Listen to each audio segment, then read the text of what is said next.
창세기 37장 18절에서 24절 르우벤과 구덩이라는 제목으로 말씀을 나눠보도록 하겠습니다.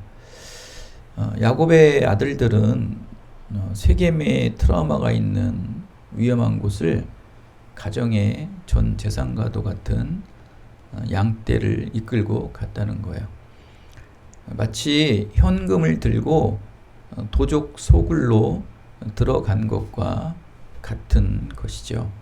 그러다 보니 아버지 야곱은 염려가 되지 않을 수가 없었습니다. 전 재산과도 같은 양떼, 또 하나님께서 세워주신 기업인 자녀들 안전이 걱정이 되었던 것이죠.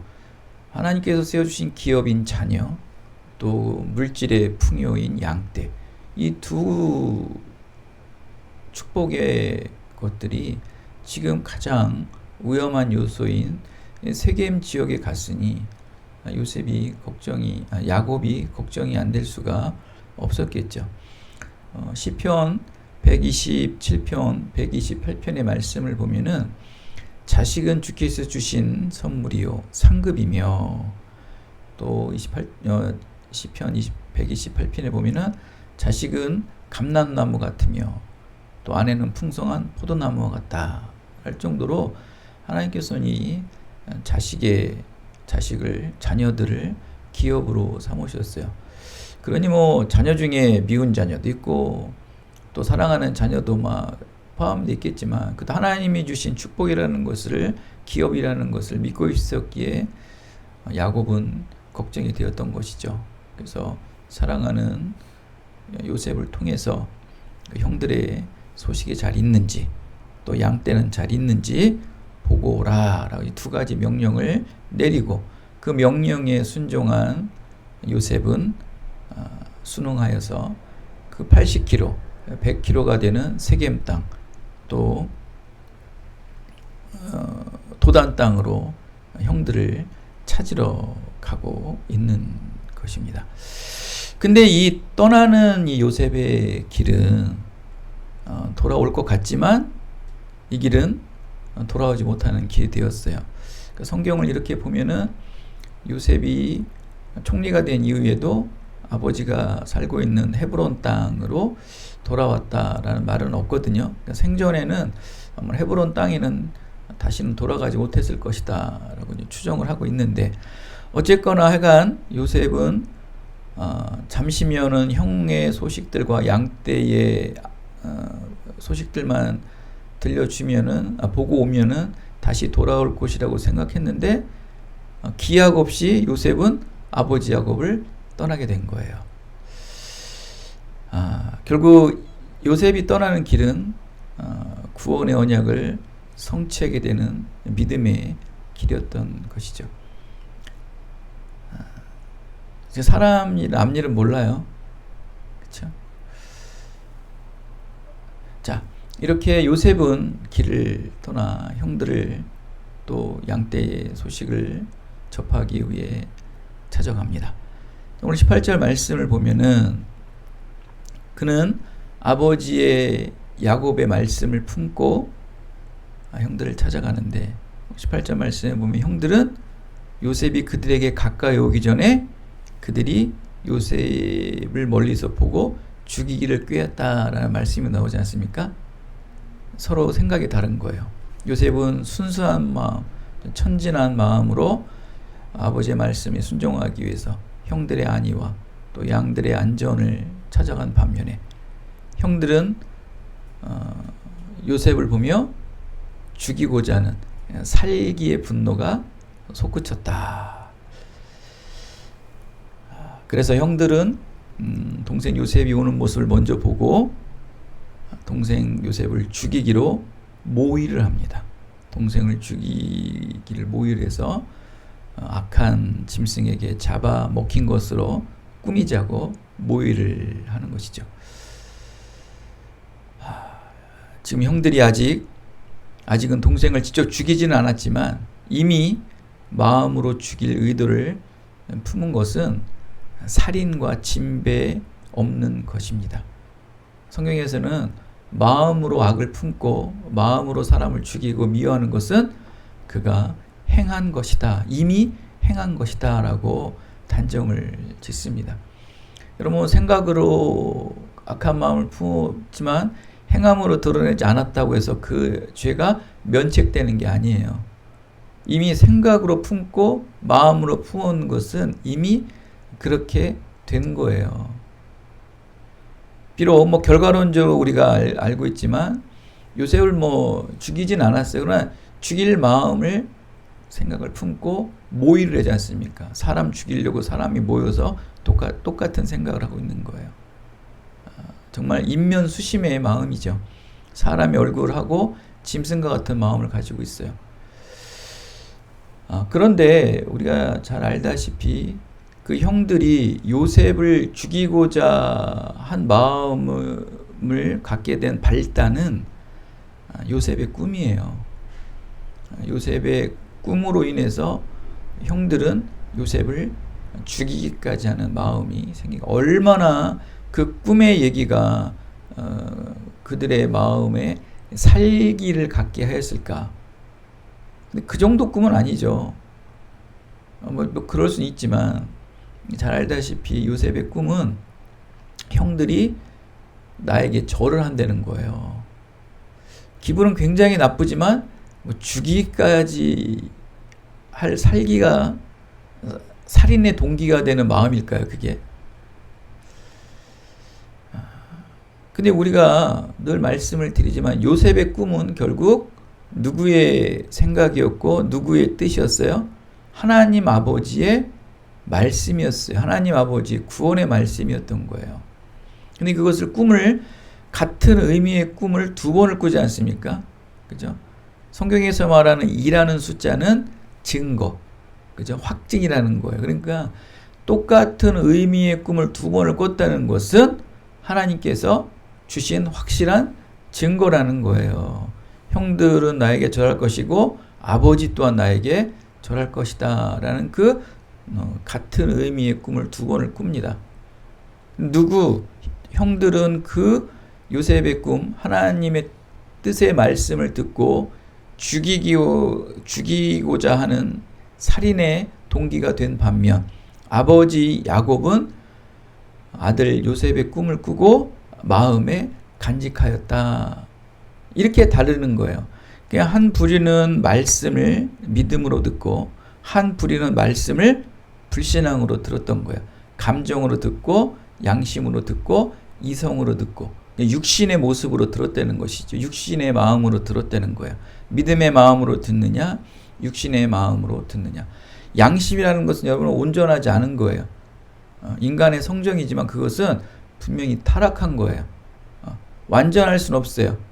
완전에 가까울 수는 있겠지만 그렇다고 해서 그게 완전한 건 아니에요. 어느 정도 훈련과 어느 정도 트레이닝을 통해서 완전에 가까울 수는 있겠지만 그것이 완전하다고 볼 수는 없는 거예요. 그러나 믿음이라는 것은 완전한 거거든요. 왜? 그것은 하나님의 신령한 은혜거든요.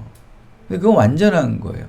그 완전한 믿음으로 인해서 나의 감성과 이성과 경험을 덮어버리는 거거든요.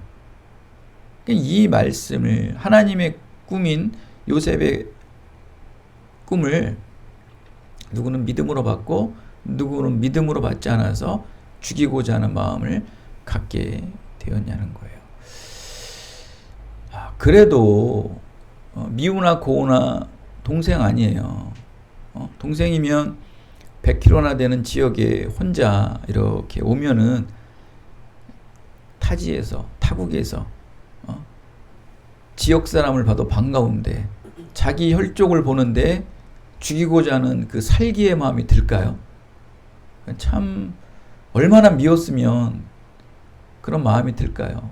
딱 보면 아니 이 먼 곳까지 요셉은 왜 왔어 하면서 그래도 반가워는 할 거 아니에요. 그리고 얼마나 또 지쳤겠어요. 어린 나이 17세밖에 되지 않은 그 어린 나이에 그 긴 여정을 헤매고 왔으니 그 몰골이 굉장히 보기 좋지 않았을 텐데 그 몰골을 보고 죽이고자 하는 마음이 생겼을까요? 인간이 이렇게 악화되는 거예요. 그러니까 악이 한번 역사하면, 악이 내 마음을 휘둘러 버리면은 그러한 우리 양심의 부분마저도 움직이게 된다는 것을 우리가 볼 수 있습니다. 그러면서 그들은 그런 말을 합니다. 20절에 보면은 그의 꿈이 어떻게 되는지를 우리가 볼 것이다. 여러분, 이 말씀은 정말 아주 교만의 극치예요. 자, 그의 꿈, 요셉의 꿈이에요. 요셉의 꿈은 결국 누구의 꿈이었어요? 하나님의 꿈, 하나님의 구원의 계획이었던 거예요. 즉, 그의 꿈, 하나님의 뜻이 어떻게 되는지를 우리가 볼 것이다. 20절 말씀에 나오지 않습니까? 요셉 주위에 등장하는 인물들을 살펴보면요, 모두가 다 요셉의 꿈을 폭력으로, 권력의 힘으로 저항하고 대적하고 있는 것을 우리는 발견할 수 있습니다. 마치 저와 여러분이 믿음을 가지고, 말씀을 가지고, 신앙을 가지고 세상 속에서 살아가는 것과 동일해요. 요셉은 하나님의 말씀을 품고 이 야곱의 가정을 구원의 계보를 이어가기 위해 구원의 연결고리를 하는 역할을 감당해내고 있거든요. 하나님의 말씀을 품은 자예요. 그런데 주위의 모든 사람들이 그를 공격하고 그를 대적하고 있다는 것을 볼 수 있습니다. 분명히 요셉의 꿈은 하나님의 소원이며 하나님의 뜻이 담겨진 구원의 구체적인 말씀이었던 거예요. 그런데 좀 미안한 말입니다. 지들이 뭐라고? 자기들이 뭐라고? 하나님의 말씀인 요셉의 꿈이 어떻게 되는지를 보겠다라는 거예요. 이건 아주 믿음 없는 자들의 전형적인 불신앙의 태도라는 거예요. 여러분, 믿음은 바라는 것의 실상이에요. 믿음은 보는 게 아니에요. 근데 그들은 믿음을 보겠다는 거예요. 하나님의 은혜의 구원의 계획을 그들이 보겠다는 거예요. 믿음은 보이지 않고 바라는 소망을 이루는 거거든요. 이들은 지금 요셉의 꿈을, 하나님의 말씀인 요셉의 꿈을 믿음으로 받지 못하고 있다는 것이 아주 철저하게 이 말씀 속에서 증명되고 있는 거거든요. 하나님의 구원의 뜻을 눈으로 보겠다는 거예요. 이건 굉장한 불신. 지금 여러분 세상 속에서 여러분을 다 그렇게 보고 있어요. 너 교회 잘 다니고 있지? 너 신앙생활 잘하고 있지? 그래, 너 한번 얼마나 잘 되는지 보겠다는 거예요.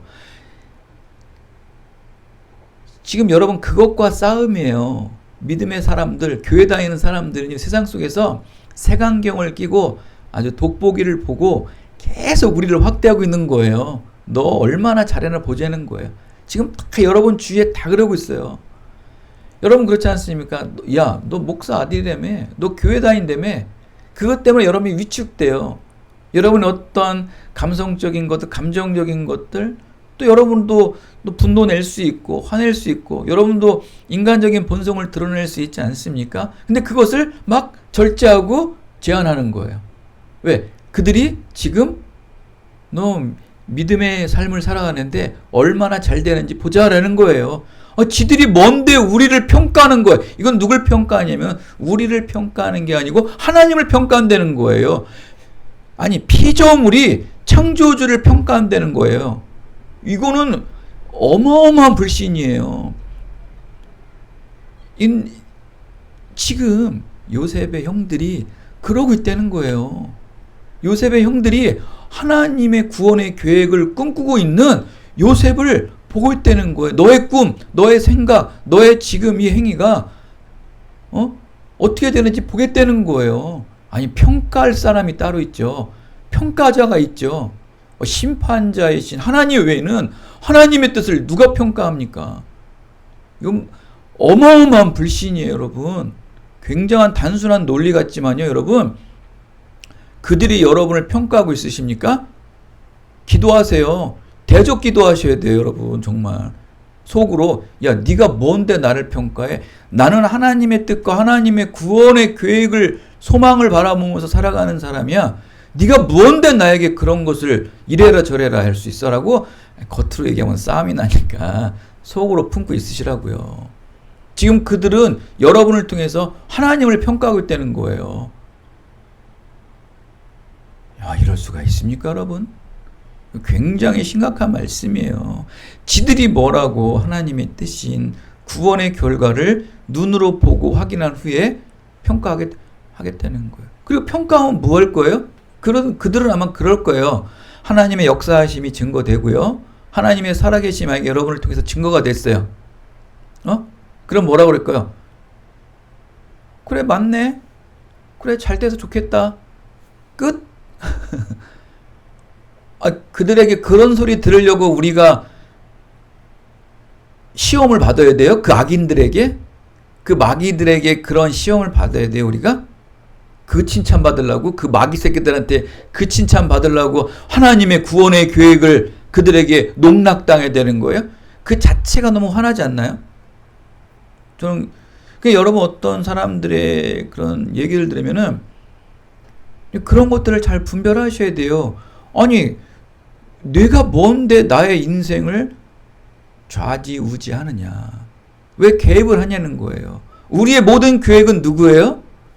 하나님이에요. 말씀이에요. 하나님의 계획, 하나님의 말씀 외에는 결코 우리를 이래라 저래라 할 수 없는 것을 믿으시기 바랍니다. 세상 말은 들으면 안 되는 거예요, 여러분. 좋을 수 있어요. 참고는 될 수 있어요. 때로는 나귀 새끼가 하는 말도 또 하나의 말씀으로 들릴 때가 있어요. 이건 정말 종종이에요, 종종. 정말 다급하고 급할 때. 그러나 우리는 늘 성령의 음성에 귀 기울이고 또 주님의 말씀에 늘 묵상하며 기도하며 예배의 삶을 살아가는 시대에 그러한 초신비적인 일들은 극히 드물어요. 아주 없다는 건 아니지만 극히 드물어요. 오죽하면 말씀을 안 보고 기도하지 않고 예배하지 않으면 하나님께서 그렇게 초자연적인 현상을 통해서 말하겠냐는 거예요. 그러니까 지금은 그렇지 않잖아요. 늘 말씀 듣죠. 늘 예배 드리지 않습니까? 늘 기도하지 않습니까? 거기다 대놓고 무슨 초현상적인 초자연적인 현상들 일어나길 바랍니까? 그건 너무 심한 욕심 아니에요? 그거는 말씀이 부족하다는 거야. 말씀이 나를 못 채워준다는 거예요. 기도가 예배가 나를 못 채워주니까 자꾸 뭐를 대안책을 세우는 거예요? 초자연적인 현상들, 초월적인 현상들 자꾸 바라는 거예요. 아니 자기 교회 목사님 말씀 신령하고 좋다고 기도 좋다고 하면서 자꾸 다른 교회 목사님 설교 듣고 또 이상한 부흥 집회 가고 막 그런 사람들이 무지수로 굉장히 많거든요. 여러분은 그렇지 않다는 걸 알고 있지만 다른 데는 그렇게 많아요. 그건 뭐냐면은 나를 못 채워주는 거거든요. 예를 들어서 부부를 이렇게 예를 들면 요즘에는 뭐 부부지간에도 외도가 많더라고요. 그러면 남편이나 아내가 자기를 못 채워주니까 자꾸 뭐를 보는 거예요? 바깥 남자, 바깥 여자를 보는 거예요. 그렇지 않고 풍성한 우리 그 아내를 포도나무로 하잖아요. 풍성한 포도나무 열매라고 그러지 않습니까? 그 풍성한 포도나무의 열매를 보면 밥상에 둘러있는 자녀들을 보면 감람나무와 같고 안방에 있는 풍성한 포도나무의 아내를 보면 그냥 그게 축복이라는 거예요. 그게 복이라는 거예요. 어디 바깥 여인, 바깥 남편이 보이겠어요? 그걸 만족하지 못하니까 자꾸 다른 여자 눈길 돌리고 다른 남자에게 마음이 가는 거예요. 그건 맞는 거예요, 여러분.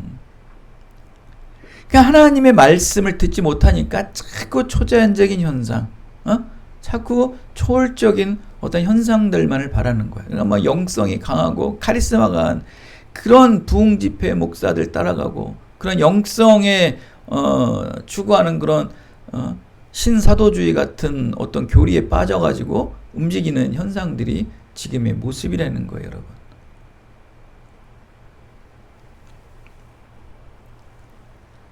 이렇게 세상은 하나님의 소원인 이 구원의 비전을 방해하고 대적하는 이 악한 세력과의 끊임없는 갈등의 연속이라는 거예요.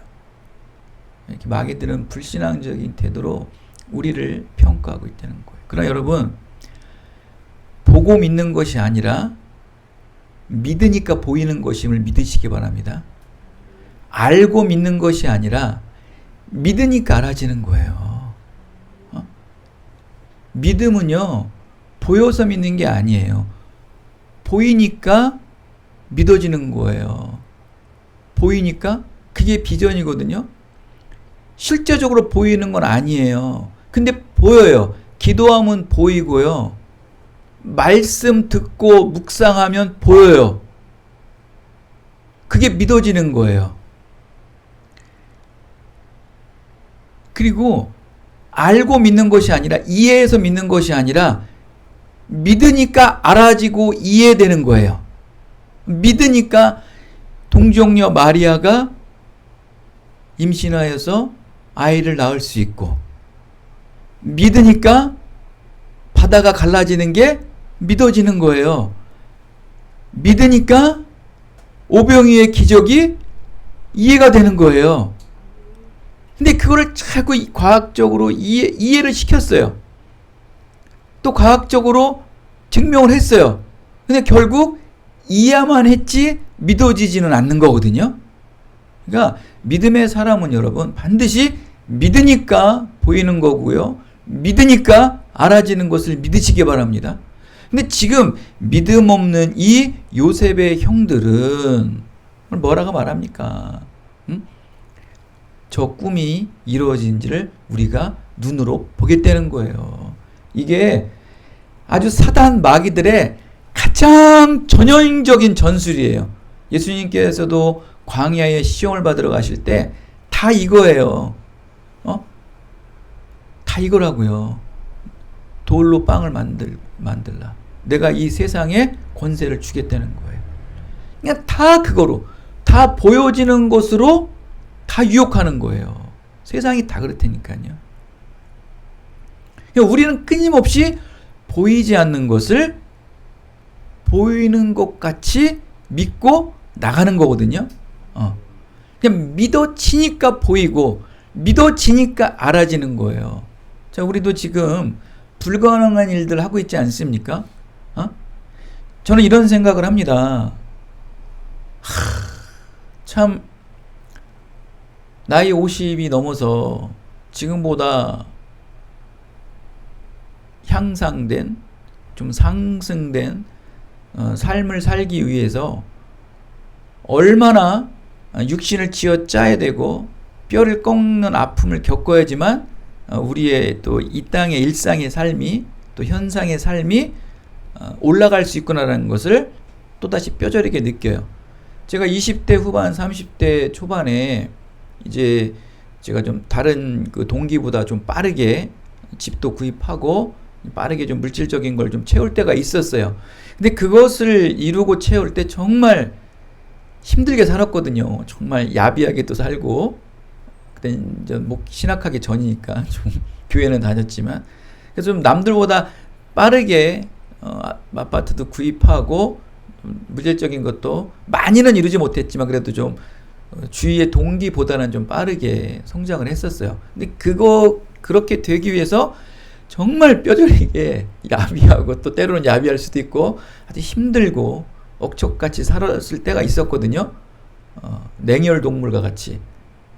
그래서 한 단계 상승하기 위해서는 이렇게 힘들구나라는 것을 알았는데, 이제 나이 50이 되고 특히 이제 목회를 하다 보니까 물질적인 것들을 많이 이렇게 소홀히 하다 살다가 요즘에 조금 이제 자녀들이 성장하는 것을 보고서 이제 좀 나은 삶을 향상해서 살아야겠구나라는 것이 생각이 들 때, 없는 상황 가운데서 이걸 쥐어 짜야 되니까 너무 힘든 거예요.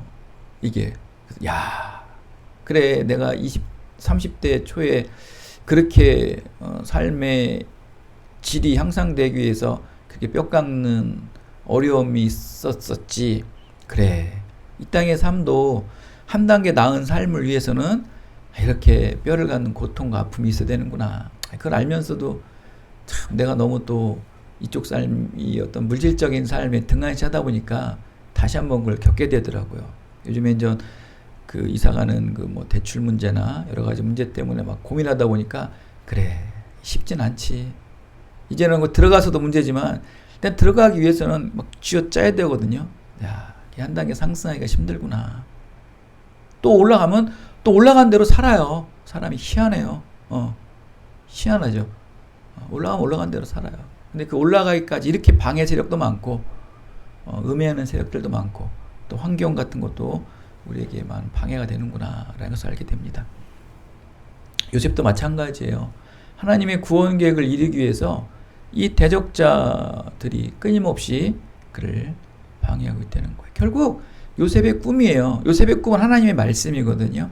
하나님의 말씀이 이 현실의 삶 속에 실천되지 못하도록 가장 가까운 형들을 통해서 역사하는 거예요.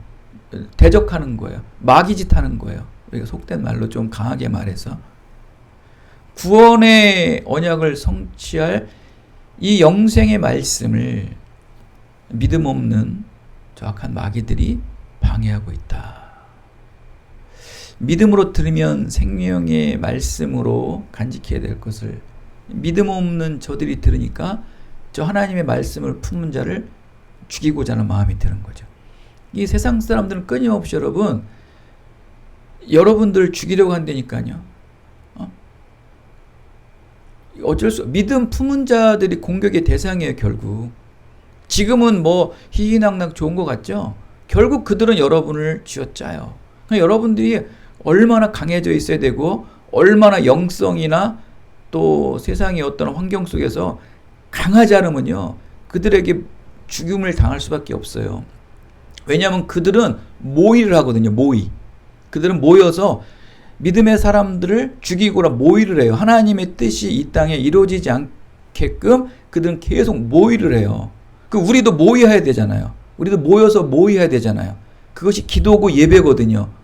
그들은 모여서 우리를 죽이려 하는데 믿음의 사람들은 모여서 모의하지 않아요. 모여서 말씀 듣지 않고요. 모여서 기도하고 찬양하지 않는다는 거예요.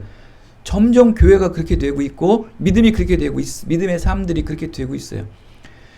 지금 뭐 수없이 예배의 시간들이 뭐 다 없어져 버리잖아요. 뭐 주일 오후 예배도 이제 없어지더라고요. 뭐 수요 예배는 뭐 벌써 없어지고 금요 예배는 벌써 없어졌고 수요 예배도 지금 막 기로에 서 있어요. 우리도 그럴 상황이에요, 지금. 근데 세상은 우리를 죽이기 위해서 하나님의 말씀을 품은 자들, 하나님의 말씀이 이 땅에 실현되지 않기 위해서 악한 자들은 끊임없이 모의하고 있어요. 모의. 야, 오늘 술 먹자. 야, 오늘 우리 여행 가자. 야, 우리 더 나은 삶을 추구하자. 이건 누구를 죽이는 거예요? 믿음의 사람들을 모이지 못하게 하는 모의거든요, 세상에.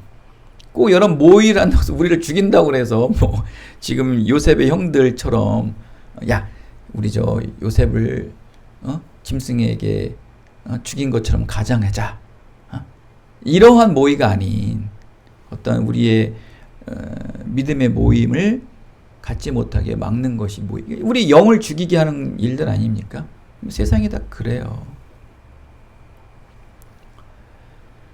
이런 현상들 자꾸 일어나게 되면 어떤 현상들이 일어나냐면 궁극적으로 우리가 그러한 어떠한 세상의 자꾸 문을 통해서 우리 신앙이 모이지 않는 어떤 영성을 추구하지 못하게 되면 어떻게 되냐면 어떤 환난과 또 여러 어려움 속에 있을 때 그들은 당연히 세상을 찾아가면 세상 사람들은 세상을 찾아가고 세상의 방법을 찾지만 결국 믿음의 사람들은 다 외면당하게 돼요. 그들에게 결국. 그럼 결국 찾아갈 곳이 하나님의 말씀이거든요. 그때 가룟 유다와 베드로가 되는 거예요. 그때 늘 하나님의 말씀 듣기를 경청한 자라면 그런 어떠한 위기의 상황 속 또 고난과 시험의 상황 속에서 말씀이 생각나겠죠. 그래서 죄책을 느끼고 회개함을 통해서 사람을 생명나는 어부가 될 수 있겠지만 가룟 유다와 같이 믿음으로 말씀을 듣지 못한 자, 늘 세상의 향락과 세상의 물질만 따라가는 마음이 가지고 있으면은 어떠한 시험과 역경이 왔을 때 양심이 작동해서 결국 죄책감으로 말미암아 세상에 빠져 죽음으로 갈 수밖에 없다는 거예요. 이게 나중에 그때 이제 판결이 나는 거예요. 끊임없이 세상은, 끊임없이 이 악한 마귀들은 우리를 통해 하나님의 말씀이 실현되지 않게 하고 있다. 여러분의 꿈과 계획을 실현되지 못하게 하고 있다는 거예요. 결국 요셉의 꿈인 하나님의 구원이 이 땅에 실현되지 못하게 하는 목적인 것이죠. 사단 마귀는 에덴에서 뱀이 여자를 속인 이후부터 쉬지 않고 계속해서 이 거짓말과 속임을 멈추지 않고 있다는 거예요. 지금 이 요셉의 형들은 뱀의 후손의 자리에 서서 또다시 믿음의 사람을 속이고 하나님의 말씀을 어기게끔 유혹하고 있는 것이죠. 근데 여러분 보십시오. 오늘 이 말씀을 하고 마치겠습니다. 언제 에덴의 동산 이후서부터 언제 악이 이긴 적이 있나요? 악이 이겼으면 지금 악이 다 점령해야 되는 거 아니에요? 비록 지금은 선과 의, 예수 그리스도의 완전한 선과 완전하신 의가 영향력은 참 미비하지만, 원래 영향력은 굉장히 크지만 하여간에 우리가 보기에는 표면적으로 보기에는 미비하지만 그 완전한 선, 완전한 의가 무너졌던가요? 패전했던가요? 근데 악은 무너졌죠. 악은 언제 무너졌어요? 악은 예수님께서 십자가에 못 박혀 죽으시고 사흘 만에 부활하심을 통해서 악은 무너졌어요. 악은 무너졌단 말이에요. 악은 전멸했어요. 악은 더 이상 우리를 옥죄할 수 없어요. 뱀의 저주는 예수 그리스도의 십자가의 보혈로 말미암아 뱀의 저주는 해방된 거예요. 예수님의 피가 뱀의 대가리에 떨어졌다고요. 그 뱀이요, 미꾸라지가 소금에 몸부림치듯 예수님의 보혈로 그 사단 마귀의 뱀이요, 그 예수님의 핏방울이 떨어져 몸부림치고 죽었다고요. 이제 이 죄는 이 땅에 역사하지 못해요. 할 수가 없어요. 예수님의 보혈이 죄를 완전히 이기셨거든요. 이겼다면, 죄가 이겼다면 지금 죄가 점령해서 해야 되잖아요. 이 세상에 죄가 승리해야 되잖아요. 로마가 지금 승리했던가요? 그 대제국이 로마가 승리했던가요? 페르시아가 승리했던가요? 그 대제국, 전 세계를 호령했던 그 제국들이 승리했던가요? 그 로마가 끊임없이 우리를 힘들게 하고 핍박하고 지하 감옥에서, 때로는 지하 동굴에서 속삭이며 기도하던 교회는 지금도 살아 역사하고 있죠. 지금도 생명의 불씨는 불타오르고 있고, 저 로마의 화려한 건축물들은 폐허가 되어서 많은 사람들이 유적지가 돼서 구경만 하고 있는 거예요. 죽은 시체만 보고 있는 거예요. 그러나 생명이시고 완전하신 선과 의는 지금도 교회라는 형태를 통해서 역사하고 있죠. 믿음의 불씨들이 세계 곳곳에서 타오르고 있는 거예요. 죄가 이겼다면 존재하겠죠. 선은 무너졌겠죠. 안 무너졌잖아요. 그들이 딱 승리했다고 이겼던 것은 3일이에요. 3일. 예수님이 십자가에 못 박혀 죽으신, 부활하실 때까지 3일. 그들이 마치 그들은 이겼을 것 같았을 거예요. 여러분, 결코 악은 선을 못 이깁니다. 이기는 것 같아 보여요. 지금 여러분이 지는 것 같아 보여요. 현재 안 될 것 같이 보여요.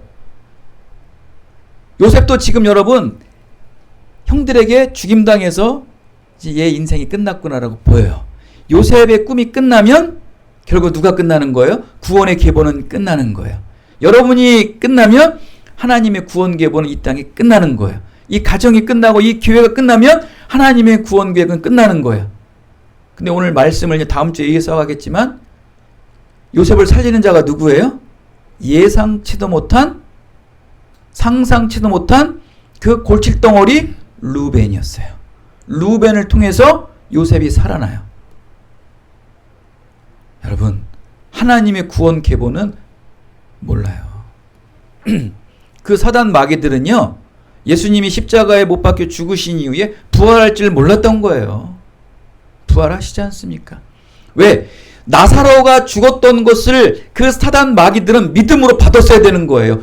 하나님께서는 부활하실 것을 미리 보여주셨잖아요. 근데 이 마귀 새끼들은 그걸 못 믿은 거예요. 믿음으로 믿었으면 예수님이 부활할 것을 알겠죠. 죽이지 않겠죠. 근데 결국 죽이잖아요. 부활을 믿었으면, 그 마귀들이 부활을 믿었으면 그 죄가 이 땅에 없어지지 않지 않습니까? 부활함으로 말미암아 죄가 진멸된 거예요. 그 뱀의 대가리에 예수님의 피가 쏟아진 거라고요, 여러분. 여러분 안 져요. 여러분 그림자 같은 죄가, 그림자 같은 어둠이 여러분을 어렵게 할 수 있어요. 그래 여러분을 제거하지 못한다고요. 사랑하는 여러분, 여러분을 지금 힘들게 하는 게 있을 거예요. 어렵게 할 수 있는 게 있을 거예요. 그러나 여러분, 이때 발휘될 것은 믿음이에요. 지금 믿음이 일어나서 다시 한번 그 세상에 보여지는 모든 죄악들, 너희들 어떻게 되나 보자라고 지금 사단은 우리를 시험하고 있는 거예요. 결코 포기하지 마시고 믿음으로 연합하고 믿음으로 합심하여서 우리의 앞에 어둠들 있는 장애물들을 능히 헤쳐나가셔서 우리가 원하고 바라는, 하나님께서 원하고 바라는 저 구원의 계획을 온전히 성취하시는 저와 여러분의 모든 인생의 삶이 다 되시기를 예수 그리스도의 이름으로 축원드리겠습니다. 하나님 감사합니다. 오늘도 말씀을 듣고 그 말씀이 우리